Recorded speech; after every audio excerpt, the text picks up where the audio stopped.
நித்திய வெளிச்சம். உன் தேவனே உனக்கு மகிமையுமாய் இருப்பார். கர்த்தரே உனக்கு நித்திய வெளிச்சமும் உன் தேவனே உனக்கு மகிமையுமாய் இருப்பார். உனக்கு மகிமையுமாய் இருப்பார். மகிமை இந்த மாதத்தில் அவரே என் மகிமை. அவர்தான் என்னுடைய மகிமை. அவர்தான் என்னுடைய மேன்மை.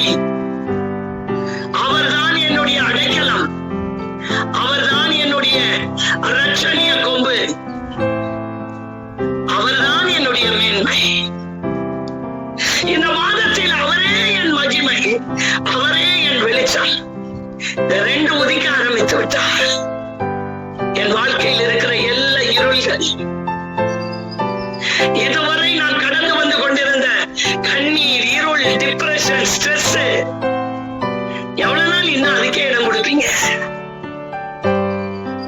எப்ப ஆண்டவருக்கு முழுமையா இடம் கொடுப்பீங்க? ஆண்டவர் எதிர்பார்ப்போடு காத்திருக்கிறார். நான் உனக்கு கேடகமும் மகா பெரிய பலனுமாய் இருக்கிறேன் ஆபிரகாமே. தேவரீர் எனக்கு என்ன கொடுப்பீர்? அதான் ஒரு கேள்வி. ஆண்டவர் சொல்றாரு, ஆபிரகாமே நான் உனக்கு கேடகமும் மகா பெரிய பலனுமாய் இருக்கிறேன். அது பெருசா தெரியல. தேவரீர் எனக்கு என்ன கொடுப்பீர்? நான் பிள்ளை இல்லாம இருக்கனே, அதுக்குதான் சொல்லிட்டு இருக்கேன். நீ எனக்கு முன்பாக நடந்து கொண்டு உத்தமனாயிரு. எப்ப? 99 வயசுல. ஆண்டவர் இவ்வளவு நாள் நடந்து வந்தனே, இன்னும் நட. வாக்குத்தத்தம் நிறைவேற வேண்டிய வேலை வரும்போது நம்முடைய வாழ்க்கையில கர்த்தர் உத்தமத்தை எதிர்பார்ப்பார். உத்தமமா இருக்க கடவுள் உத்தமத்தை எதிர்பார்ப்பார். வாக்குத்தத்தம் நிறைவேற போது ஆபிரகாமே நீ உத்தமனா இருக்கிறியா? தேவரீர் எனக்கு என்ன கொடுப்பீர்? என் வேலைக்காரன் ரொம்ப நல்லவனா இருக்கிறான், அவனையும் பிள்ளைய தத்தெடுத்துக்கிட்டா வேண்டாப்பா. ஓம் கர்ப்ப பிறப்பு தான் உனக்கு பிள்ளை, அங்கேதான் செத்து போச்சு. ஆண்டவர், உங்கள் விசுவாசம் ஆண்டவரால் மதிக்கப்படும். நான் ஆண்டவர் மேல் வைத்திருக்கிற விசுவாசத்தை அவர் கவனிப்பார். இந்த காலை வேளையில் ஆண்டவர் சொல்லுகிறார், மகிமையை குறிச்சுதான் எடுக்கணும்னு நினைச்சேன், கர்த்தர் மாற்றுகிறார். நிச்சயமாக அந்த வசனங்களை நாம் தியானிப்போம். என் மனைவியும் கர்ப்பம் செத்து விட்டது.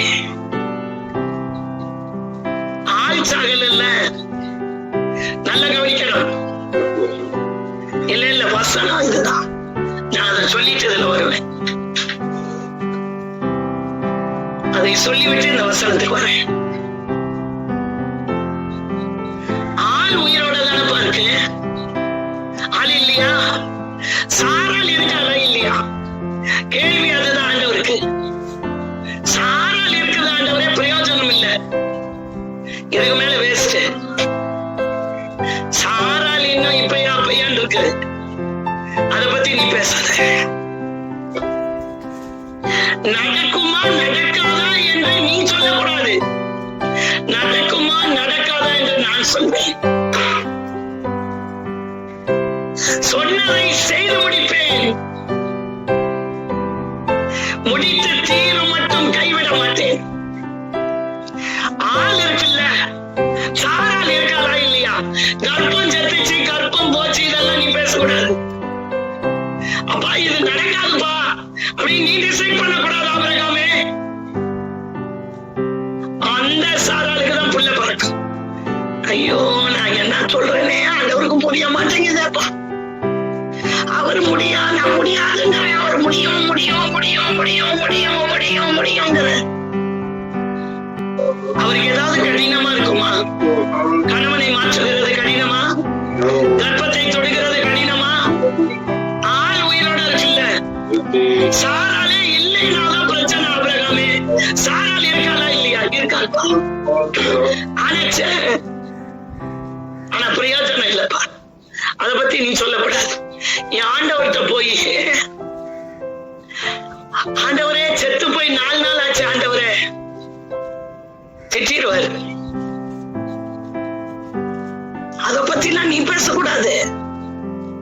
அப்ப எனக்கு வல்லமை இல்லைன்னு சொல்லிதானே நீ பேசிட்டு இருக்க. அப்ப எனக்கு வல்லமை இல்லை என்பதற்காகத்தானே நீ பேசிக் கொண்டிருக்கிறாய். மாத்தாலே ஆண்டவர் சொல்றாரு கல்லறையில இருக்க கல்ல தள்ளுன்னு. ஆனா மாத்தாள் சொல்றா இப்ப நாரோன்றா. அவ எனக்கு வல்லமை இல்லைன்னு தான் நீ பேசிட்டு இருக்க. நிறுத்த முதல்ல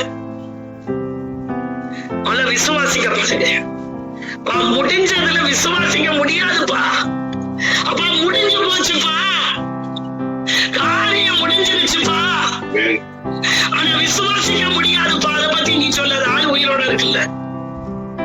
மத்தேயு 17வது அதிகாரம் 15.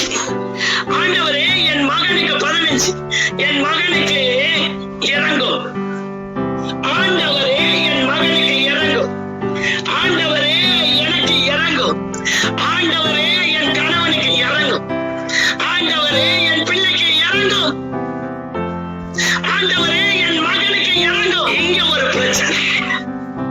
என் மகன் அவன் சந்திர ரோகியாய் கொடிய வேதனைப்படுகிறார். அடிக்கடி தீயிலும் அடிக்கடி ஜலத்திலும் விழுகிறான். அவனை உடைய சீஷர்களிடத்தில் கொண்டு வந்தேன். அவனை சொஸ்தமாக்க அவர்களால் கூடாமல் போயிற்று. இவர் வந்தது சொஸ்தமாக்க. நல்லா கவனிக்கணும்.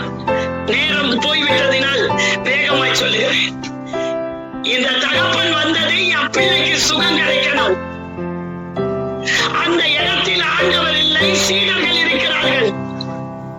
ஆண்டவர் மலை மேல் இருந்தார். இப்ப சீடர்கள் ஜெபிக்கிறாங்க, சுகம் கிடைக்கல. ஐயா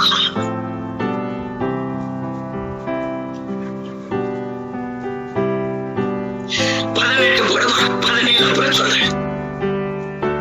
இயேசு பிசாசை அதட்டினார்.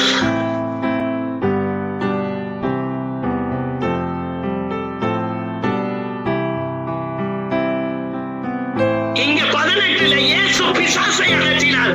ஆனா அவங்க அப்பா கேட்டது 16ல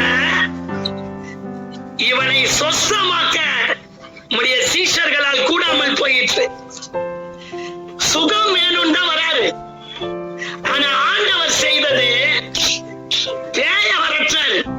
அவ்வளவுதான். நம்ம பாணியில சொல்றேன். அவரு பேய வர. ஆண்டவரே அவனுக்கு சுகம் வேணும். நீங்க ஏன் பேய வரட்டுறீங்க? ஏன் வியாதிய கொடுத்து வச்சிருக்கத பேயினாயா? சிலருக்கு வியாதி பேயினாலதான் வருது. இங்க பாருங்க, இயேசு பிசாசை அதட்டினார். உடனே அது அவனை விட்டு புறப்பட்டது. அந்நேரமே அந்த இளைஞன் சொஸ்தமானான். இருக்கா வசனம் இருக்கா? ஆண்டவரே இவனுக்கு எல்லாருக்கும் கண்ணுல கைய வச்சீங்க, சுகம் வந்துச்சு. என் பிள்ளைக்கு மட்டும் பேய வரட்டீங்க. அப்ப முதல்ல என்ன பண்ணணும்? ஆண்டவரே சுகத்துக்காக ஜெபம் பண்ணக்கூடாதா? இல்ல, முதல்ல பேய வரட்டு. இயேசு பிசாசை அதட்டினார். உயிர்ப்பிக்கிற தேவன் வருகிறேன்.